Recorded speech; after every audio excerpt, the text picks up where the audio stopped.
I'm Maya, 35 years old, and I never thought my wedding day would turn into a pile of broken pieces. Right at the entrance to the reception hall, we had placed a large wedding photo in a crystal glass frame. The moment David and I exchanged vows, radiant and full of hope. It was my idea. A way to share our happiness with everyone from the very first moment. My brother, Leo, shouted loud enough for everyone to hear. "Want a new life? I'll show you one," and swung a champagne bottle, smashing it straight into the photo. Crack. Glass shards exploded everywhere, piercing right through the happy faces of my husband and me. The sound of breaking glass rang out like a gunshot in the silent night. I stood there, heart pounding, as my marriage, not even begun, was torn to shreds. But what froze me wasn't Leo's action, it was what came after. My parents rushed over, not to me, but to Leo. "He's just upset, that's all," my mother said, embracing him as if he were the victim. "Maya, you know your brother is going through a difficult time." My husband stood frozen as whispers spread through the crowd. I wanted to scream, wanted to demand an explanation. But when I looked into my mother's eyes, her gaze pleading with me to forgive, don't make a scene, I fell silent. And in that moment of silence, I saw something. In the crowd, Leo turned to look at Mom. She nodded slightly, an almost unconscious nod. They had planned this. Leo's action wasn't just a momentary outburst of anger. It was years of selfishness and demands being enabled, now exploding. It was a staged performance to teach me a lesson for daring to refuse him. I bent down, picked up a large shard of glass. In it reflected my face, distorted, shattered. I gripped the shard so tightly it cut into my palm, a small drop of blood falling. Right then, I decided to do something no one could have anticipated. I would not let this pass. Not after they had crossed this final line. What happened next changed everything. I had endured enough. Now it was time for them to understand what it felt like to be pushed to the breaking point. Have you ever faced family drama that turned your life upside down? Share your story in the comments. I read them all. 6 weeks before the wedding, the Brooklyn coffee shop smelled of roasted beans and steamed milk, a pleasant contrast to the crisp cold of the October afternoon. I sat there, my work clothes still crisp, but my mind crumpled after a long day. I arrived 10 minutes early. Leo, as usual, was 20 minutes late. He walked in, bringing with him an air of carefully concealed chaos, an expensive leather jacket I knew he couldn't afford, and hair styled with meticulous care. On my table, a small USB drive peeked out from the corner of my bag. I didn't hide it. I left it there, a reminder to myself of what I had prepared. "Hey, little sis," he said, his usually charming smile slightly forced. We exchanged bland small talk. My work, the weather, a new movie in theaters. I could feel his restlessness, like an actor waiting for the right moment to deliver his most important line. And then, he began. Leo leaned forward, lowering his voice as if about to reveal a state secret. "Just one more time, Maya. This is the real deal. A blockchain startup. NFT authentication technology. They say it could 10x in 6 months." I had heard these words before.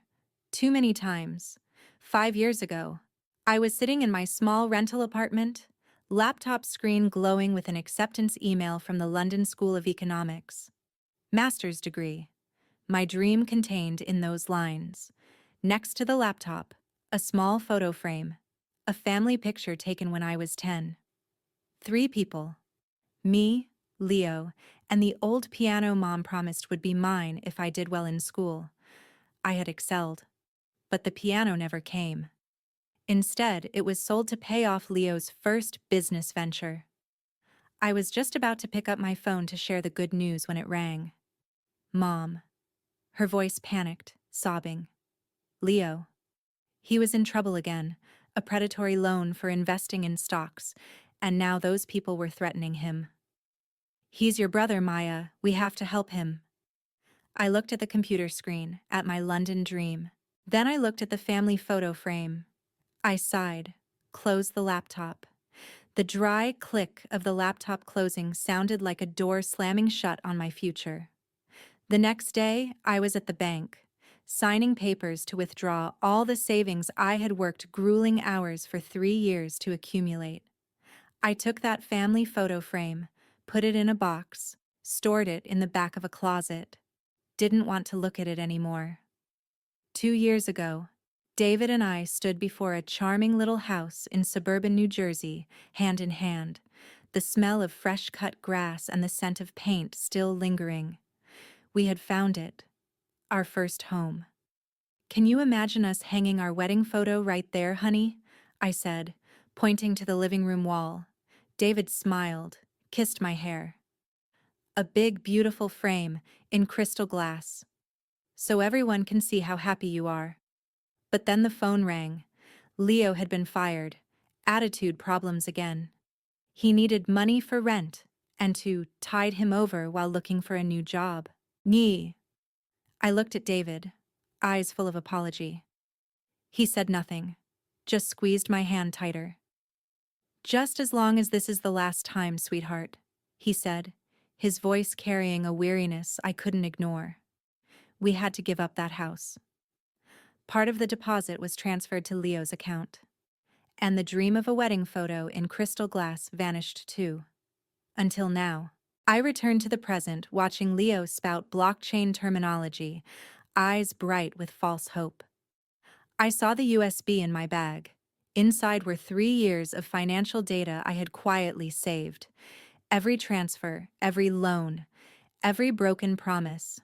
David, our home, my future, the wedding photo frame I had ordered. These images gave me strength. "No, Leo," I said.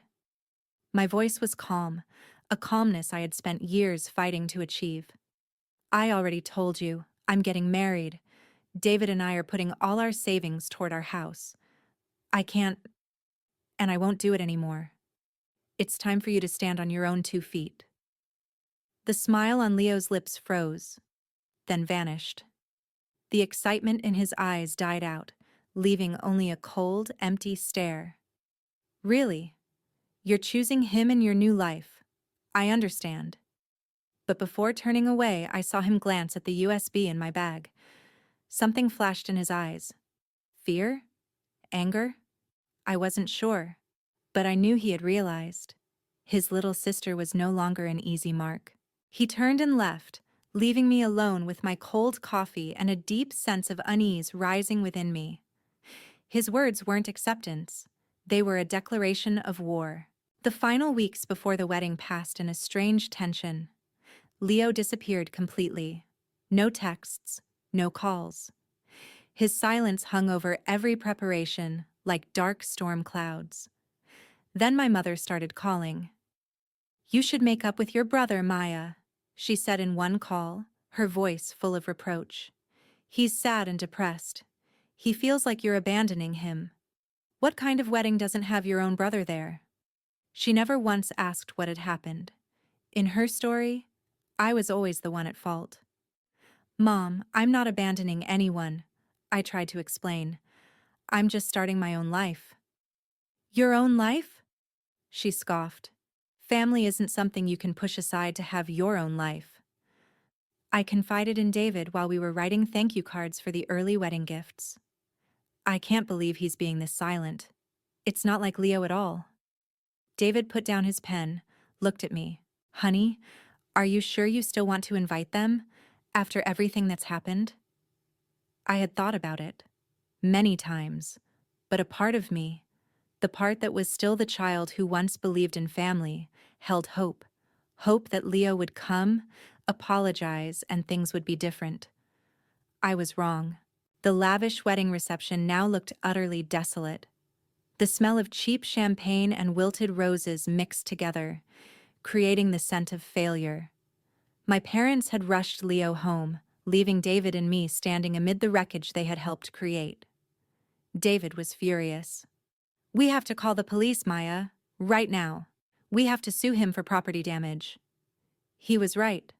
Part of me wanted to do that too. But that person had died hours ago, along with the sound of breaking glass. I bent down, carefully picked up that large shard, the one with my blood on it. I looked into it. No, David. Calling the police would just make us the laughingstock. There would be more whispers, pitying looks. I won't give him that satisfaction. He wants a loud spectacle. He wants me to collapse. I won't play by his rules. I'll create my own. I carefully wrapped the glass shard in a napkin, put it in my purse. Evidence. A reminder. The next morning, the counterattack begins. The next morning, the sun still rose, as if nothing had happened the night before. Our apartment was suffocatingly silent. The 2 suitcases packed for our Hawaii honeymoon still sat awkwardly in the corner, a silent mockery. We hadn't slept. But I didn't feel tired. I felt an unusual focus. Instead of crying, I took action. I sat at my laptop. The first move was simple. I called the bank. Hello, this is Maya Foster. I want to request an immediate freeze on joint savings account number 74. Yes, that's correct. I suspect potential unauthorized transactions. It was the account where I occasionally deposited money to help mom and dad. I knew full well that money wasn't used for electricity bills. Next, I opened email. A brief message sent to Mr. Miller, the family lawyer for the past 20 years. Dear Mr. Miller, I would like to schedule an appointment at your earliest convenience this week to discuss the reallocation of certain assets and family responsibilities. David and I will both attend. Sincerely, Maya Foster. No explanation, no emotion. This was a business transaction. Finally, I started searching. Crypto Genius Fund, Leo Hayes. Within an hour, I had enough evidence showing this was a classic Ponzi scheme. He wasn't just about to lose money, he was about to get tangled in serious legal trouble. I saved everything. The storm of public opinion, I didn't have to wait long. Just hours later, my phone rang. Mom. Maya, what the hell are you doing? I can't withdraw money. The bank says the account is frozen. Your brother needs money to handle some troubles. How can you be so heartless after what happened? After what happened? As if I were the one at fault. I'm just protecting my assets, Mom, I replied, voice calm. We'll talk more at Mr. Miller's office on Tuesday. A lawyer? Are you threatening your own mother? I hung up. For the first time in 35 years. But that was just the beginning. That afternoon, my mother's Facebook exploded. A long post, with an old family photo, the one with the piano. A mother's heart is breaking. My daughter, whom I sacrificed my whole life to raise, now turns her back on her family just because of a man. Leo, my only son, is going through difficulties, but his sister refuses to help. When blood doesn't care for blood, what could be more heartbreaking? Yesterday, what should have been the happiest day, became the worst day because of this division. I just want my family to be harmonious. Within an hour, 47 comments, mostly from relatives, family friends. Oh, Maya, how can you let your elderly mother cry like this? Is your new husband more important than your own brother? Poor sister, raising such a rebellious child. Only one person, Aunt Thu, Mom's younger sister, commented differently. You're only telling one side of the story, that's not fair to Maya. But that comment was quickly buried. My phone started going crazy. Messages from people I hadn't spoken to in years.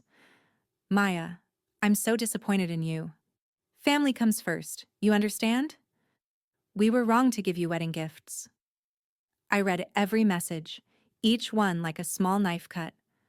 David sat next to me, face flushed. Don't read anymore, they don't know anything. But I kept reading. I needed to feel all this anger. I needed it as fuel. A message from Leo. You won. You've made me look like the bad guy to everyone. But you know the truth? Mom's right. We were supposed to be family. I looked at that message. Not one apology about the wedding. Not a hint of remorse. Just blame shifting and emotional manipulation. I typed back, Tuesday, Mr. Miller's office, 10 a.m. Be there. Then I blocked his number. That night, I opened the old box in the closet, took out the family photo frame, the picture with the piano. I looked at my 10-year-old face, eyes bright with hope. I had lost too much for this family. Not anymore. I carefully wrapped the frame, prepared to bring it to the lawyer's office. It would be evidence. Not legal evidence, but emotional evidence, to remind myself why I was doing this. The game had begun, and they had just made their first move. Now, it was my turn. Tuesday, Mr. Miller's office. The air in the conference room was cold as a tomb. The dark oak-paneled walls and thick leather-bound law books seemed to absorb all warmth. Light from the large windows was blocked by other buildings, leaving only a gray, emotionless glow. We sat facing each other across the polished mahogany table. On one side, David and I, his hand gripping mine under the table. On the other side, my family. Mom, eyes red from crying or anger, I wasn't sure. Leo, slumped in his chair with a sulking expression. And Dad, a ghost in his own family, silently staring at the wood grain on the table. On my side of the table, the beige folder and the old family photo frame. Mr. Miller, with his silver hair and reading glasses sliding down his nose, cleared his throat. We're here today to... Mom didn't let him finish. I don't understand why we have to be here, she began, voice trembling. This is just a family misunderstanding. Maya, you're overreacting. You're tearing our family apart just because of a small mistake your brother made. We're blood relatives, Leo chimed in, voice full of indifference. I already said. It's all because of her and her new husband. Since she's had him, she doesn't consider us family anymore. She's using the wedding incident as an excuse. I let their accusations ring out and then fade into the heavy silence of the room. I didn't argue. I didn't justify. The war of words had ended that night at the wedding reception. Today was a war of truth. When they finished speaking, I calmly placed the family photo frame on the table, facing them. Dad flinched when he saw it. Do you remember this photo? I said, voice steady. This was the day Mom promised I would have a piano if I got good grades. I did. But the piano never came. Instead, it was sold to pay debts for Leo's first business venture. I was 12 years old. Mom opened her mouth to say something, but I raised my hand. I'm not done. I pulled out the beige folder, placed it on the table. The thump rang out decisively. I'm not going to argue, I'm just going to present the truth. I turned to the first page. This is a statement for the credit card in Mom and Dad's name over the past 6 months. Nearly $20,000 in debt. And here, I pointed to each charge, are business class plane tickets to Vegas, receipts for dinners at 5-star restaurants, a Rolex watch, all Leo's, and all, ultimately, paid for by me through the joint account. Leo went pale. I needed those things for work. What work? I interrupted, voice cold as ice. The work at Crypto Genius Fund? I flipped to the next page. Color printouts from websites, forums, investigation reports. Crypto Genius Fund has been flagged for fraud warnings in 3 states. The founders are under investigation. The FBI has opened a file. I pushed a paper toward Leo. And here's evidence you actively recruited at least 9 other people to invest in it. You're not just about to lose money. You're about to become complicit in federal fraud. The room fell silent, suffocating, but my mother didn't surrender easily. She stood up, voice trembling but determined. Those papers don't prove anything. That was money I gave you. You have no right to demand it back. I raised you, educated you, and now you treat me like this?" She turned to Mr. Miller. "Mr. Miller, you've known our family for 20 years. My daughter is trying to seize family assets." Leo jumped in. "Exactly. She's making all this up. Mom was the one who asked me to help. I'm a victim too. Mom pressured me to do those things, said it was my responsibility to the family." That was the moment I had been waiting for.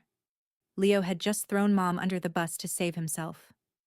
My mother froze, looking at Leo with horror. "Leo? What are you saying?" But I didn't give them time to recover. I pulled out another set of papers, thinner, tied with a blue ribbon. "I have one more thing," I said, my voice suddenly softening. "These are letters." I opened the folder. They were handwritten letters I had sent to my parents over many years, from when I studied abroad, from when I worked, from every important phase of my life. Letters I had sent home but never received replies to. I wrote to Mom and Dad about my London dream. I wrote about the house I wanted to buy with David. I wrote about the wedding I was preparing. My voice broke. "Do you remember those letters?" Mom looked down at the table, unable to meet my eyes. "Every time I gave up a dream to help the family, I wrote a letter. I thought you would understand, would see my sacrifice." Tears began to fall. David squeezed my hand tight. Dad, for the first time, looked up at me. There was something in his eyes. Regret? Shame? "Sweet, sweetheart," he said, voice hoarse. "I'm sorry." In that moment, something inside me nearly broke. I picked up the pen to sign, hand trembling. Maybe I could forgive. Maybe we could start over. Maybe. "She thinks she's so smart," Leo muttered, quiet enough to think no one heard, but in the silent room, everyone heard clearly. "It's all an act. In the end, she'll come back begging us." Time seemed to stop. I put the pen down, wiped my tears, and looked straight at Leo. "Thank you," I said, voice returning to cold. I needed to hear that. I pulled out the final set of papers, sealed in a clear envelope. I saved one thing for just this moment. I pushed it to the center of the table. This is a recording of a phone conversation between Leo and Mom 3 days before my wedding. Leo called Mom saying he would teach me a lesson at the wedding. Mom agreed and said, "Maya needs to know family is more important than outsiders." I pressed play on my phone. Leo's voice rang out clear as day. "Mom, I'm going to do something at the wedding, so Maya knows she can't throw away family like that." "What are you planning to do?" "Don't ask, but you have to defend me no matter what happens. I need you to do that." "I understand. Maya needs to learn this lesson." The audio stopped. Mom went white. Leo stood up, tried to run, but Mr. Miller was already blocking the door. "Sit down, Leo," he said, voice stern for the first time in the meeting. I stood up, placed both hands on the table. "I won't give another penny, but I'll give you a choice, Leo. I've paid for a gambling addiction treatment program and financial counseling at a rehabilitation center in Oregon. Your plane ticket is booked for Friday morning. That's my final help. You accept it, or face the FBI and your creditors on your own." Then I turned to my parents. "And for Mom and Dad, I love you both, but I can't continue being your retirement plan. This agreement will transfer the house currently in all 3 of our names completely to you. It will be entirely yours. In return, I'll be removed from all family financial responsibilities. Completely." I pushed the agreement toward them. "You have 2 choices. Sign this, or I'll give this recording to David's lawyer, and we'll see each other in court. The court will decide about conspiracy to commit vandalism, financial fraud, and every dollar I loaned that was never repaid." Mom stood there, mouth open, speechless. Leo collapsed in his chair, face buried in his hands. After what seemed like an endless silence, Dad finally spoke. "You're right," he said, voice steady but full of weariness. "Your mother and I, we failed you. We let Leo become like this. And we took advantage of you." He took the pen from Mr. Miller's hand. "I'll sign." The scratching sound of pen on paper was the only sound in the room. Mom looked at Dad, then at me, then finally picked up the pen, hand shaking. That was the sound of freedom. 3 months later, the new house. Our new house was smaller than the one we had originally planned, but it was filled with sunlight.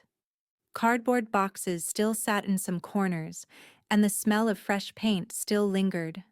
But it was our house, built on a foundation of truth and right choices.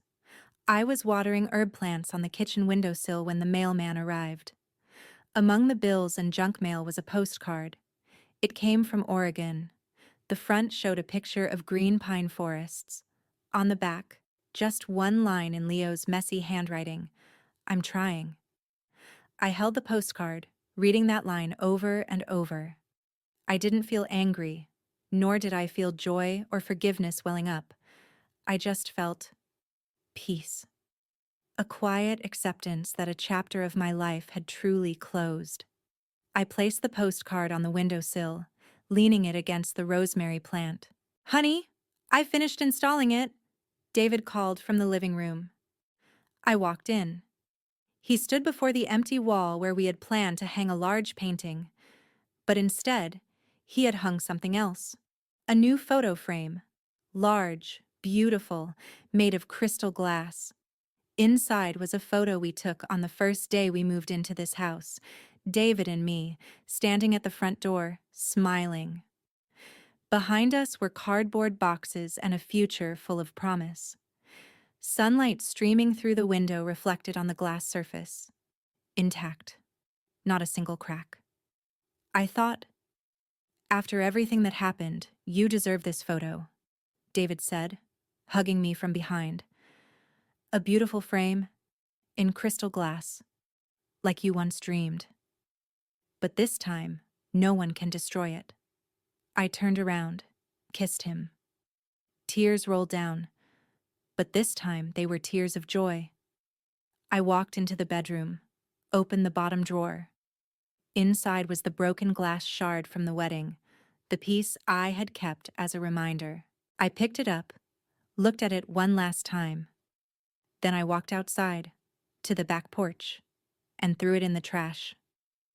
The small clink as the glass hit the bottom of the bin sounded like a final chapter being closed. 6 months later, the phone rang. An unknown number. I hesitantly answered. "Hello? Maya. It's Mom." Her voice was small, so different from the harsh voice before. "I don't expect you to forgive me, I want you to know that Leo completed his treatment program.